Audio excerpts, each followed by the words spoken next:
এইখানে আমরা দেখলাম যেটা ভয়ঙ্কর পরিস্থিতি, যে সমস্ত মহিলারা এখানে থাকেন, পুরুষেরা থাকেন, তাদেরকে বাড়ি দেওয়ার যে বিষয়, আপনারা সকলেই জানেন যে কেন্দ্রীয় সরকারের যে যোজনা, সেই যোজনার যে বাড়ি প্রকল্প, সেই প্রকল্পের টাকা কিন্তু কেন্দ্রীয় সরকার পাঠিয়ে দিয়েছে রাজ্য সরকারের কাছে।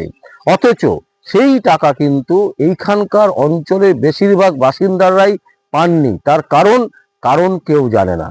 এখানেই প্রশ্ন চিহ্ন যে কি ঘটছে, এই রকম একটা পরিস্থিতি কেন চলছে। আমরা একের পর এক এখানকার সংবাদ তুলে ধরার চেষ্টা করছি, মানুষের যে বক্তব্য, সেই বক্তব্য বোঝার চেষ্টা করছি যে কেন তারা পাচ্ছেন না সুবিচার, কিন্তু তারা কোনো অবস্থাতেই পাচ্ছেন না।